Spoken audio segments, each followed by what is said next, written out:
Study with Mayank, my self Shanti. Friends, कल हमने 11th chapter पूरा किया। आज हम 12th चैप्टर शुरू करने जा रहे हैं, तो चलिए शुरू करते हैं। हमारा 12th चैप्टर है विद्युत तथा परिपथ। विद्युत आप जानते हैं विद्युत क्या होता है। विद्युत मतलब इलेक्ट्रिसिटी, और परिपथ मतलब जो उसका सर्किट होता है, मतलब जिस रास्ते से होकर विद्युत जो है मतलब इलेक्ट्रिसिटी जो है गुजरती है, उसको उसका परिपथ या सर्किट कहा जाता है। तो आज हम इस चैप्टर में यही जानेंगे कि विद्युत और उसका परिपथ क्या होता है। ओके, तो चलिए शुरू करते हैं।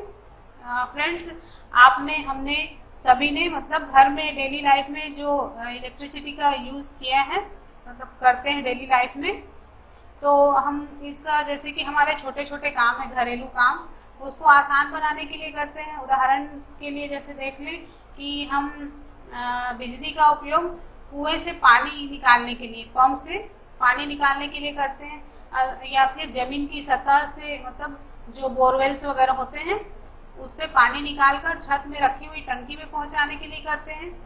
और कौन कौन से काम करते हैं, जैसे कि घर में रोशनी करने के लिए, और बहुत सारे काम हैं ऐसे घर के डेली लाइफ के जो हम इलेक्ट्रिसिटी के यूज़ के द्वारा करते हैं, है ना। जब तक सूर्य की रोशनी रहती है तब तक तो हमें उतनी ज़रूरत नहीं पड़ती। फिर भी घर के आजकल जितने भी आप सामान देखोगे, फ्रिज है, कूलर है, पंखे हैं, ये सब किससे चलते हैं? ये सब बिना इलेक्ट्रिसिटी के चलना तो मुश्किल ही है। हमारे घर में, ऑफिस में, सड़क में जो लाइटें लगी हुई हैं, बड़ी बड़ी जो फैक्ट्रियां बनी हुई हैं, ये सब किससे चलते हैं? बिजली के द्वारा ही चलते हैं ना, है ना। और यहाँ पर मतलब जैसे कि घरों में ही या फिर ऑफिस में दिन रात काम होते रहता है, लगातार काम चलता है। बड़ी बड़ी फैक्ट्रियां हैं, उसमें तो दिन रात का कोई अंतर ही नहीं रहता। वहाँ पे मतलब प्रोसेस चलती रहती है फैक्ट्री वगैरह में, तो इसके लिए उन्हें मतलब बिजली की ज़रूरत रेगुलर पड़ती है। 1 मिनट भी अगर बिजली गई तो सारा काम ठप पड़ गया। ओके, तो ये जो बिजली है हम घर में यूज़ करते हैं वो आती कहाँ से है? तो इसके लिए बड़े बड़े क्या लगे होते हैं, बड़े बड़े बिजली उत्पन्न करने वाले जो कारखाने बने हुए हैं, फैक्ट्रीज हैं, जैसे बिजली घर है, तो वहाँ से बिजली जनरेट होती है और हमारे घर तक जो तार हैं, खंभे हैं, उनके माध्यम से पहुँचती है और हम घर में बिजली यूज़ कर पाते हैं, है ना। और फिर भी फ्रेंड्स, कई जगह अभी भी ऐसे हैं जहाँ पर बिजली या इलेक्ट्रिसिटी पहुँच नहीं पाई है, तो लोग वहाँ पर दिया या जो भी मतलब उनके सामान है जिससे वो रोशनी कर सके, मोमबत्ती जला के या फिर कुछ भी मशाल जला के इससे काम चलाते हैं, है ना। तो हमने मतलब हमारे लिए जितना ज़रूरी है इलेक्ट्रिसिटी, उतना ही ज़रूरी उनके लिए भी है। तो मान लो फ्रेंड्स, अगर आपके घर में लाइट चली गई, आपको किसी चीज़ को ढूंढना है, तो आप किसका यूज़ करते हो? टार्च का यूज़ करते हो ना। तो टार्च में क्या होता है? टार्च में एक बल्ब होता है, और वो बल्ब का हम स्विच को ऑन ऑफ करते हैं और जो टार्च है वो जलने लगती है। ऑन करने से, ऑफ करने से बंद हो जाती है। तो उसके अंदर ऐसा क्या चीज़ लगा होता है जिसके द्वारा वो बल्ब जो है जल जाती है? तो फ्रेंड्स, उसमें एक सेल लगी होती है जिसको विद्युत सेल कहा जाता है। तो हम 12.1 में विद्युत सेल के बारे में जानेंगे, ठीक है। विद्युत सेल क्या होता है? विद्युत सेल विद्युत का एक स्रोत है। मतलब जैसे कि हम बिजली, घर से बिजली पैदा करके बड़े बड़े खंभों के थ्रू तार के माध्यम से जो बिजली या करंट है वो हमारे घर में सप्लाई होती है। पर ये जो विद्युत सेल है उसी का बिल्कुल छोटा सा रूप है। इसमें कुछ केमिकल डले होते हैं जिससे इलेक्ट्रिसिटी उत्पन्न होती है। ओके, तो यहाँ पे कहा भी गया है कि विद्युत सेल विद्युत का एक स्रोत है, मतलब ये करंट का एक माध्यम है। ओके, तो विद्युत सेल में 2 टर्मिनल होते हैं। एक धन टर्मिनल जिसको प्लस बोला जाता है, एक ऋण टर्मिनल मतलब माइनस। एक होता है प्लस, एक माइनस। आप देख रहे हो यहाँ पे ये एक सेल है, यह विद्युत सेल इसी को कहा जाता है। इसमें एक धन टर्मिनल है और एक ऋण टर्मिनल। ओके, तो इस सेल के अंदर कुछ ऐसे रासायनिक पदार्थ या ऐसे केमिकल भरे होते हैं जिसके द्वारा बिजली उत्पन्न होती है। ओके, और ये जो इसका प्लस और माइनस वाला सिरा है, इन दोनों को हम तार के माध्यम से जो भी बल्ब जलाना है या कुछ भी जिसमें भी रोशनी उत्पन्न करनी है उसको तार के द्वारा जोड़ देते हैं।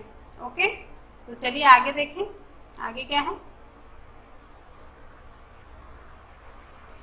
12.2 विद्युत सेल से जुड़ा हुआ बल्ब। फ्रेंड्स, हमने ये यहाँ पे ये सेल देखा, अब हम जानेंगे कि ये बल्ब क्या होता है ना, कि विद्युत सेल से जुड़ा हुआ बल्ब काम कैसे करता है। देख रहे हो आप, ये चित्र में दो बल्ब दिए हुए हैं। इसमें जो ये वाला भाग आप जो दोनों बल्ब में देख रहे हो, ये तंतु कहलाता है। तंतु मतलब फिलामेंट, जो इसमें करंट सप्लाई होने से ये तंतु जो है जलने लगता है और प्रकाश उत्पन्न होती है। ओके फ्रेंड्स, आपको कमेंट करके बताना है कि ये जो बल्ब में तंतु या फिलामेंट बने होते हैं वो किस पदार्थ से बने होते हैं। ओके, और इसका ये यहाँ पर और यहाँ पर ये दो टर्मिनल है इसके, ये दोनों टर्मिनल हैं। तो इन्हीं से कोई तार निकाल के सेल से या किसी भी चीज़ से जोड़ दिया जाता है, जिससे ये तंतु जो है प्रकाशित होने लगता है। यहाँ पे क्या लिखा है, प्रकाश उत्पन्न या उत्सर्जित करने वाले पतले तार को बल्ब का तंतु कहते हैं, मतलब फिलामेंट कहते हैं। ओके, यहाँ पे ए में टार्च का बल्ब दिखाया गया है, ये वाला, और दूसरा है उसका भीतरी दृश्य, मतलब दोनों तो चित्र सेम ही है, और छोटा सा बल्ब है, उसका अंदर में जो फिलामेंट है उसी को दिखाना मेन था इसमें। चलिए आगे देखते हैं। अब दोनों सेल और बल्ब को जोड़ते कैसे हैं इसको देखते हैं। ठीक है, यहाँ पर ये एक सेल लिया और एक बल्ब लिया, दोनों में तार जोड़ दिया, ये प्लस टर्मिनल ये माइनस टर्मिनल। ओके, और इसका भी जो बल्ब है उसमें भी दो तार लगा दिए, तो दो तारों से जुड़ी विद्युत सेल अब इस जो काली वाली जो तार है उसको ये ब्लू वाली तार से जोड़ देंगे, और ये ग्रीन है उसको रेड से जोड़ देंगे। तो दो तारों से जुड़े बल्ब, मतलब ये जो दो तार हैं और इसके जो दो तार हैं, वो दोनों को जब आपस में जोड़ दिया जाएगा तो ये जो बल्ब है वो जलने लग जाएगा, मतलब इसमें विद्युत धारा प्रवाहित होने लगेगी और बल्ब जो है जलना शुरू कर देगा। ओके, यहाँ पे हम और अच्छे से समझेंगे आगे इसको। हमारा 12.3 है विद्युत परिपथ। फ्रेंड्स, अब जो हमने चैप्टर का जो हेडिंग पढ़ा था विद्युत परिपथ, वो क्या है इसके बारे में जानेंगे। ठीक है, तो बंद विद्युत परिपथ में विद्युत धारा विद्युत सेल के एक टर्मिनल से दूसरे टर्मिनल तक प्रवाहित होती है।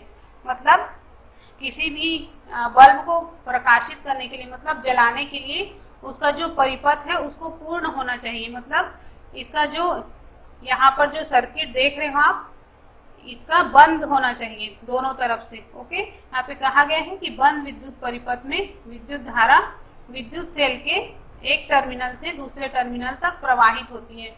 यहाँ पे चित्र में मैंने दिखाया है कि हम इस बल्ब को इस सेल से किस किस तरह से जोड़ेंगे तो बल्ब जो है जलने लगेगी। ठीक है, चलिए देखते हैं। यहाँ पे हमने ये 6 जो है 1 2 3 मतलब A B C D E और F, ये 6 जो है सेल लिए हैं और 6 बल्ब लिए हैं और उसको अलग अलग तरीके से जोड़ा हुआ है। और हम इसे देखेंगे कि कौन सा सही परिपथ बना है और कौन सा गलत बना है। सही बना होगा तो उससे बल्ब जलने लगेगा, और अगर परिपथ गलत होगा तो बल्ब नहीं जल पाएगा। ओके, तो ये फर्स्ट में देखते हैं, रेड और ग्रीन को जोड़ा और यहाँ पे माइनस टर्मिनल जो है उसके ब्लू और ब्लैक वाली तार को जोड़ दिया, तो ये बिल्कुल सही परिपथ बना हुआ है और बल्ब जो है जलने लग गई। मतलब माइनस टर्मिनल को प्लस से और प्लस को माइनस से जोड़ा है, तो ये बिल्कुल सही टर्मिनल है और बल्ब जल रही है। ओके, अब दूसरे में देख रहे हैं कि इसका परिपथ पूरा है या नहीं। तो ये सेल और ये बल्ब का, इसका ये टर्मिनल यहाँ पर जुड़ा है पर ये दूसरा टर्मिनल जो है यहाँ पर जुड़ा हुआ नहीं है। यहाँ पे गैप देख रहे हो आप, तो बल्ब इस तरह से बिल्कुल नहीं जल पाएगा क्योंकि ये परिपथ पूरा नहीं हुआ है। अब अगले में देखते हैं कि ये जो सेल है उसका यहाँ पर ये जो भाग है ये खुला दिख रहा है आपको, है ना, और यहाँ पर बंद है, पर ये भी अधूरा है, सर्किट पूरा नहीं हो पाया, तो ये भी बल्ब नहीं जलेगा। अगला देखते हैं, यहाँ पर भी गलत तरीके से जोड़ दिया है। यहाँ पर ये जो है प्लस टर्मिनल ये खुला छूट रहा है और इसके दोनों टर्मिनल को एक ही जगह जोड़ दिया गया, ये माइनस वाले भाग से जोड़ दिया गया, तो भी बल्ब नहीं जल रही है, मतलब ये भी गलत है। अब देखते हैं इसमें ये वाला खुला छूटा हुआ है और इन दोनों को पॉजिटिव वाले भाग से ही जोड़ दिया गया है, तो ये भी गलत है, ये भी नहीं जल पाया। अब देखते हैं इसमें लास्ट वाले में, तो ये बिल्कुल सही जुड़ा हुआ है, सर्किट पूरा हो गया इसमें, तो बल्ब जलने लगा होगा।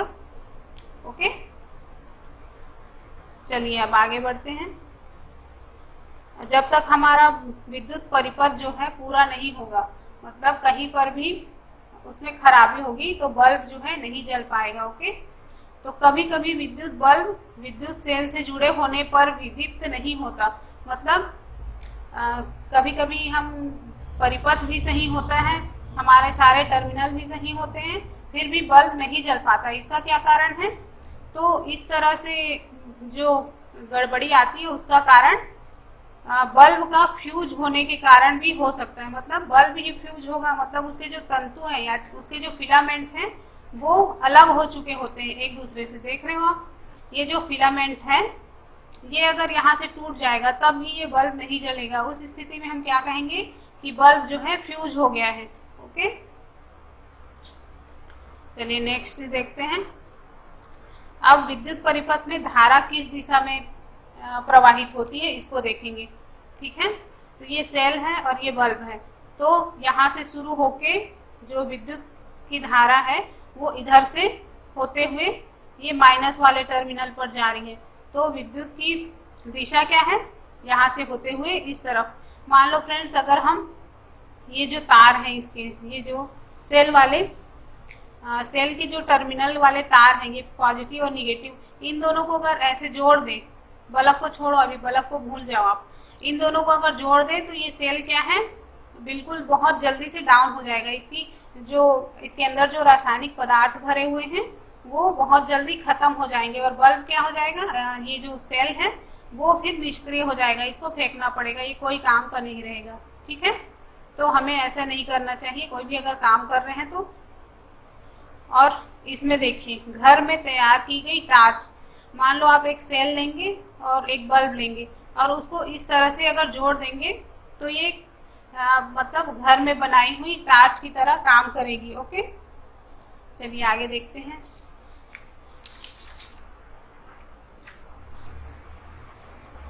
हमारा 12.4 है विद्युत स्विच। अब ये स्विच क्या होता है? तो स्विच एक सरल युक्ति है जो विद्युत धारा के प्रवाह को रोकने या प्रारंभ करने के लिए परिपथ को तोड़ता अथवा पूरा करता है। मतलब स्विच क्या है? जैसे कि आप घर में बल्ब जलाने के लिए स्विच का यूज करते हो, तो वो भी स्विच जो है, जो आप जैसे स्विच ऑन करोगे तो बल्ब जल जाएगी, ऑफ करोगे तो स्विच ऑफ करते ही बल्ब बुझ जाएगी। ऐसा क्यों होता है?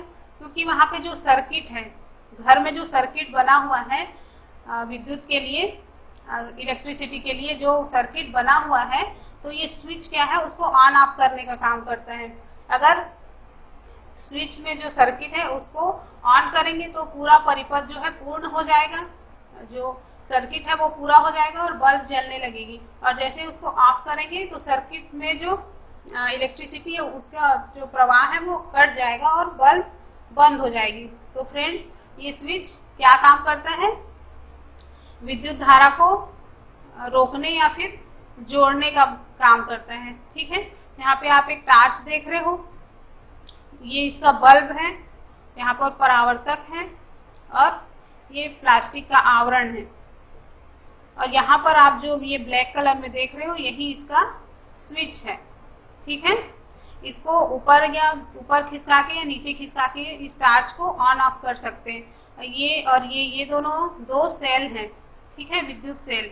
और यहाँ पर से जो ये तार आप देख रहे हो, तो ये इधर से इस स्विच से होता हुआ इस बल्ब में कनेक्टेड है।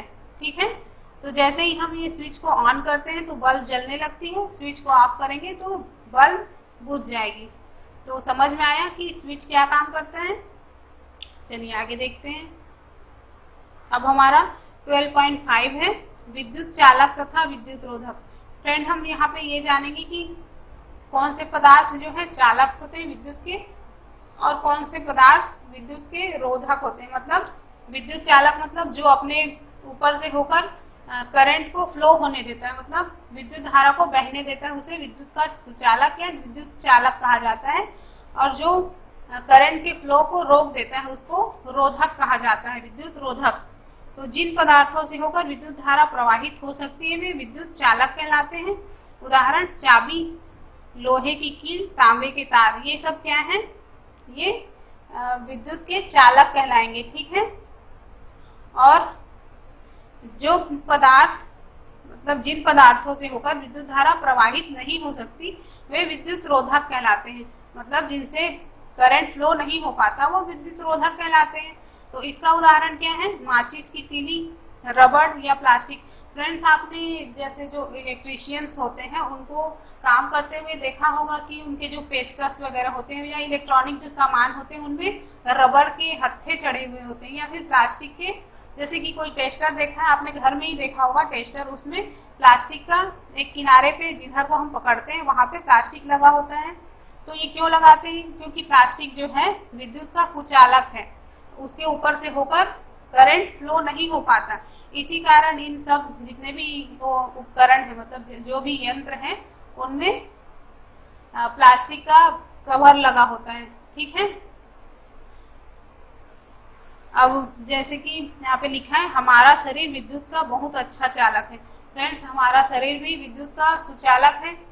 मतलब आप एक स्विच को या स्विच किसी तार को छू दोगे जिसमें क्या बोलते हैं करंट आ रही हो, तो अगर छू देंगे तो आपको झटका लगेगा। इसका मतलब ये है कि हमारे बॉडी से उस सर्किट से होकर हमारे बॉडी में आएगी जो इलेक्ट्रिसिटी है और हमारे पैरों से होते हुए जमीन में चले जाएगी, जिससे हमको एक तेज झटका लगेगा।